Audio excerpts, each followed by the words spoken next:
Allahumma salli ala Muhammad. Innal kafirina, sesungguhnya orang-orang yang kafir itu, kanu ada mereka orang kafir, lakum atas kalian, bagi kalian, aduwam mubina, musuh yang nyata. Jadi tatkala ada orang mengkafir dirinya, mengkafir hatinya dari petunjuk Allah, itulah orang yang kafir sebenarnya. Tatkala diberi masukan, tatkala dinasehati, dia tidak mau, menutup hatinya, mengkafir hatinya, itulah orang kafir. Periksa di dalam hati kita. Tatkala kita dinasehati oleh orang lain, tatkala kita diberitahu oleh orang lain atas tingkah laku kita, atas kesalahan kita legowo ndak untuk menerimanya? Kalau legowo berarti kita orang mukmin. Tapi kalau kita mengingkari, nggak mau padahal itu benar, nggak mau padahal itu baik, dikhawatirkan di dalam jiwa kita ada jiwa-jiwa kafir. Itulah musuh yang nyata buat kita sendiri.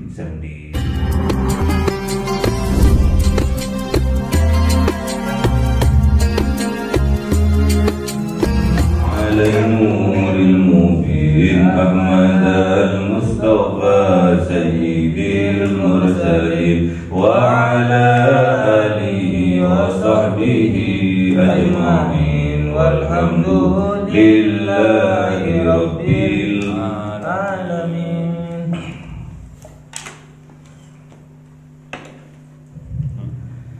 كلام قديم لا يمل سماعه عن قولي به أستوفي من كل ذي ونوره دليل لقلبي عند جهلي فيا متعني بسر حروفه ونور به سمعي وقلبي وهب لي به فتحا وعلما وحكمة وأنس به يا رب بالقبر وساتي وصل وسلم كل يوم وليلة على من به الرحمن يقبل توبتي وآل وأصحابي كرام أئمتي بهم يغفر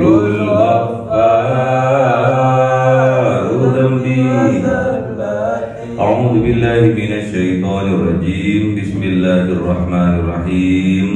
Surah An-Nisa 101. أعوذ بالله من الشيطان الرجيم. بسم الله الرحمن الرحيم. وإذا ضربتم في الأرض فليس عليكم جناح أن تقصروا من الصلاة. صدق الله العظيم. بسم الله الرحمن الرحيم. إن خفتم أن يفتنكم الذين كفروا إن الكافرين كانوا لكم عدوا مبينا. صدق الله العظيم. بسم الله الرحمن الرحيم. وإذا ضربتم, dan ketika berjalan kalian, bepergian kalian, fil ardi, di atas bumi, walaisa alaikum, maka tidaklah atas kalian, junahun, dosa, antak suruh, sungguh memendekkan, mengkosor, minas sholati, dari sholat kalian. In hiftum, jikalau khawatir kalian, ayyaftinakumul ladzina kafaru, sungguh atas fitnah mereka alladzina kafaru, yaitu orang-orang yang kafir. Innal kafirina, sesungguhnya orang-orang yang kafir itu kanu ada mereka lakum bagi kalian aduwam mubina, musuh yang nyata. Jadi orang kafir adalah musuh yang nyata ya. Jadi tatkala kita bepergian jauh, ada yang bilang 70 kilo, 80 kilo, ada yang bilang 90 kilo, itu diperbolehkan untuk mengkosor sholat. Sholatnya boleh dikosor, bahkan disunahkan untuk dikosor. Di atas pesawat, di atas bis, di atas kereta, atau berhenti di sebuah musola, masjid, langgar, di rumahnya teman, yang penting sudah cukup syaratnya untuk kosor, diperbolehkan, bahkan disunnahkan untuk mengkosor sholat. Kalau zaman dulu, zamannya Kanjeng Nabi Muhammad sallallahu alaihi wasallam, itu karena ada kekhawatiran, takutnya ada serangan mendadak dari pihak orang kafir, ada fitnahan. In hiftum, jikalau khawatir kalian, ayyaftinakum, atas fitnahnya mereka, atas serangannya mereka, alladzina kafaru, yaitu orang-orang yang kafir. Jadi takutnya ada serangan mendadak dari orang-orang kafir, kita memperbolehkan mengkosor sholat dalam perjalanan. Bahkan mengkosor sholat ini disunahkan, bukan hanya diperbolehkan, disunnahkan. Jadi yang bisa dikosor adalah sholat yang terdiri dari 4 rakaat, seperti duhur, asar, dan isya. Duhur dikosor, dipendekkan, diringkas menjadi dari 4 rakaat menjadi 2 rakaat. Kalau maghrib nggak bisa menjadi 1,5 rakaat ya. Subuh apalagi menjadi 1 rakaat, nggak bisa. Yang bisa hanyalah sholat yang 4 rakaat, diringkas, dipendekkan menjadi 2 rakaat. Makanya kita bermohon kepada Allah dengan cara sabar dan sholat. Wa innaha lakabiratun, sesungguhnya sabar dan sholat itu lakabiratun, amatlah berat. Beratnya sholat itu karena tidak boleh ditinggalkan. Sholat itu mudah berat. Mudahnya itu karena kondisi apapun kita bisa meringkas sholat. Gak bisa berdiri, kita bisa duduk. Gak bisa duduk sambil berbaring, gak bisa berbaring sambil isyarah, gak bisa isyarah disolatinya. Jadi kalau ada orang yang gak pernah sholat, berarti orang itu hakikatnya minta untuk disolati. Kenapa? Mereka itu bagaikan mayat-mayat berjalan di hadapan Allah Subhanahu wa ta'ala. Makanya mudah sholat itu, tapi jangan dimudah-mudahkan. Mudah karena prakteknya bisa diringkas, bisa dikosor, bisa dijamak kosor, bisa berdiri kalau mampu, kalau nggak mampu bisa duduk nggak mampu berbaring nggak mampu pakai isyarah nggak mampu disolati, dia di depan jadi imam, disolatinya. Gimana niatnya kosor? Misalkan sholat duhur, gimana niatnya? Lafal niatnya gimana? Usolli fardad duhri rok'ataini qasran lillahi ta'ala. Itu niat kosor duhur. Kalau asar, usolli fardal asri rok'ataini qasran lillahi ta'ala. Kalau isya, usolli fardal isya'i rok'ataini qasran lillahi ta'ala. Itu niat kosor. Mudah-mudah, tapi jangan dimudah-mudahkan. Berat karena sholat itu nggak boleh ditinggalkan ya. Sholat itu nggak boleh kita tinggalkan. As-sholatu imaduddin. Man aqamaha faqad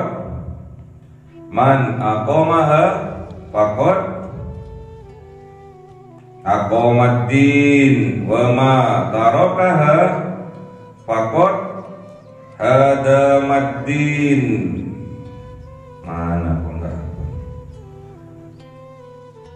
Sholat itu tiangnya agama.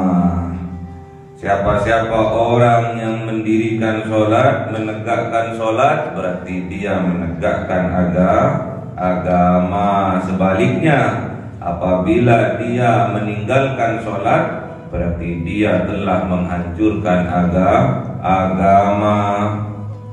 Makanya dalam hadis qudsi Allah memperingatkan lewat Rasulnya, wala yadrukaha ila waqtil khamsi wa asluhu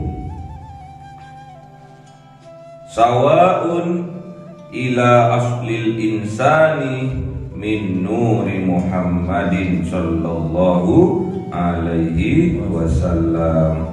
Jangan berani kalian meninggalkan sholat yang 5 waktu, karena asal usulnya sholat yang 5 waktu itu sawaun, sama dengan kejadian kita manusia. Min nuri Muhammadin, dicipta dari nurnya Kanjeng Nabi Muhammad sallallahu alaihi wasallam.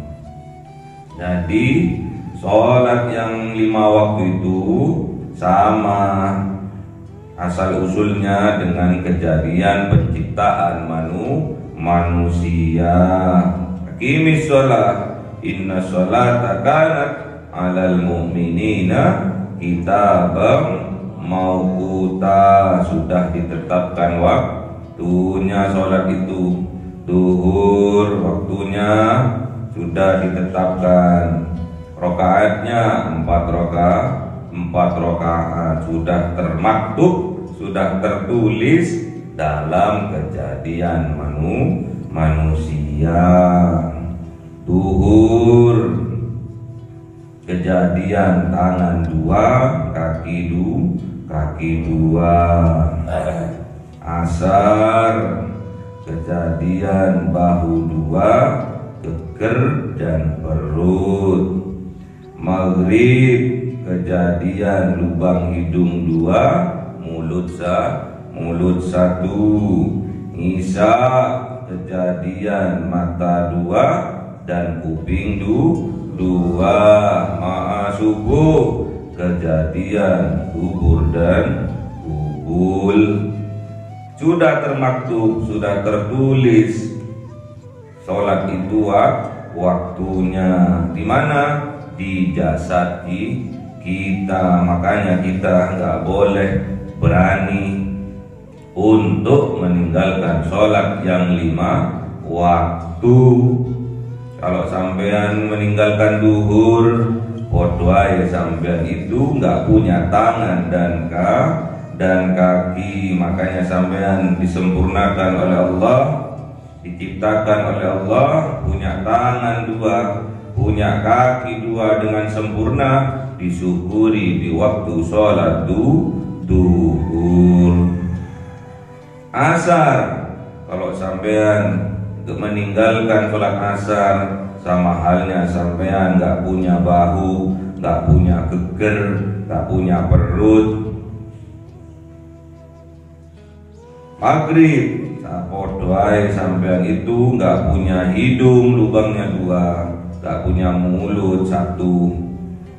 Bayangkan sampean, kejadian sampean, penciptaan sampean tidak sempurna, sangat menyulitkan dalam kehidupan kita. Isya, sampean kalau meninggalkan sholat isya, berarti sampean meninggalkan mata 2 dan kuping 2, buta dan tuli, nggak punya mata, nggak punya kuping. Alhamdulillah. Subuh, sampean nggak punya alat vital dan dubur, bayangkan dioperasi, nggak punya dua-duanya, sangat menyulitkan dan menyusahkan. Makanya oleh sebab itu, kejadian kita yang sempurna ini, dari ujung rambut sampai ujung kaki, kita syukuri dengan mengistiqomahkan sholat yang 5 waktu. Jangan sampai kita berani-berani meninggalkan sholat yang 5 waktu. Ya, tak boleh kita meninggalkan sholat. Berat, ringan, tergantung kita dalam memanagenya. Kalau dikatakan ringan, sholat aja bisa dikosor, sholat aja bisa dijamak, sholat aja bisa berdiri kalau mampu, duduk kalau nggak mampu, berbaring kalau nggak mampu, pakai isyarah kalau nggak mampu. Sangat mudah sholat itu. Berat karena nggak boleh ditinggalkan, ya. Makanya sabar dan sholat ini sangat berat.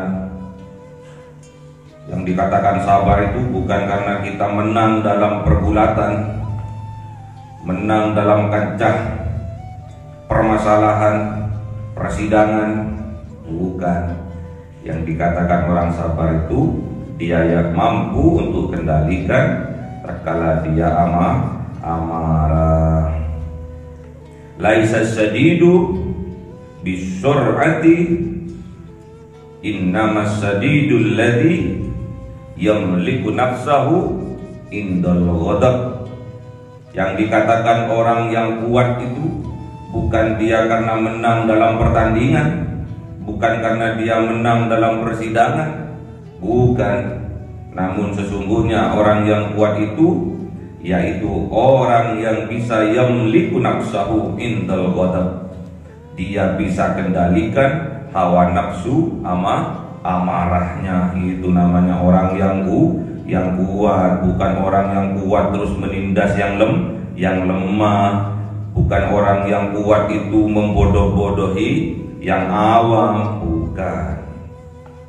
Orang yang kuat itu dia bisa kendalikan hawa nafsu amarahnya di genggaman dia. Jadi dia itu sabar, ya. Karena Allah kita itu maha sabar. Kalau kita selalu emosi, selalu membenci, selalu marah, perlu dipertanyakan yang kita Allah kan itu siapa? Yang kita pertuhankan itu siapa? Apakah Allah yang Ar-Rahman Ar-Rahim atau As-Syaitonir Rajim ya? Kalau kehidupan sehari-hari penuh dengan kebencian, penuh dengan kedengkian, penuh dengan trik untuk menjatuhkan, penuh dengan trik untuk menjerumuskan, untuk menindas, untuk menghasad, menghasut, menfitnah, hati-hati. Dikhawatirkan kata Allah, in hiftum ayyaftinahumul ladzina kafaru. Dikhawatirkan kita oleh Allah digolongkan terhadap golongan orang-orang yang kafir. Kenapa? Ayyaftinakum, mereka itu tukang fitnah. Dikhawatirkan alladzina kafaru, mereka itu digolongkan terhadap golongan orang-orang yang kafir. Innal kafirina, sesungguhnya orang-orang yang kafir itu kanu ada mereka orang kafir lakum atas kalian, bagi kalian aduwam mubina, musuh yang nyata. Jadi tatkala ada orang mengkafir dirinya, mengkafir hatinya dari petunjuk Allah, itulah orang yang kafir sebenarnya. Tatkala diberi masukan, tatkala dinasehati, dia tidak mau, menutup hatinya, mengkafir hatinya, itulah orang kafir. Periksa di dalam hati kita, tatkala kita dinasehati oleh orang lain, tatkala kita diberitahu oleh orang lain atas tingkah laku kita, atas kesalahan kita legowo ndak untuk menerimanya? Kalau legowo berarti kita orang mukmin. Tapi kalau kita mengingkari, gak mau padahal itu benar, gak mau padahal itu baik, dikhawatirkan di dalam jiwa kita ada jiwa-jiwa kafir. Itulah musuh yang nyata buat kita sendiri. Kekafirannya kita ini loh, kafir dewi ini loh, itulah musuh untuk kita sendiri. Makanya kita harus berjihad untuk melawannya. Sakit orang berjihad itu. Orang yang berperang itu menyakitkan, perih tatkala terluka, terkena panah, terkena sabetan pedang, terkena racun, sakit, perih. Tapi kita harus berjihad melawan hawa nafsu kita sendiri, melawan kekafiran kita sendiri, karena jihad itu termasuk jihad akbar, jihad yang sangat besar, butuh ikut campur Allah dalam kemenangannya. Semoga kita ditakdirkan oleh Allah, diberi kekuatan oleh Allah, sehingga kita ditakdirkan oleh Allah sebagai hamba yang dimenangkan, sebagai hamba yang menang. Kitalah pemenangnya. Allahumma arhamna bil Qur'an waj'alhu lana imaman wa nuran wa hudan wa rahmah. Allahumma dzakkirna minhu ma nasina wa 'allimna minhu ma jahilna warzuqna tilawatahu ana al-laili wa atrafan nahar waj'alhu lana hujjatan ya rabbal alamin.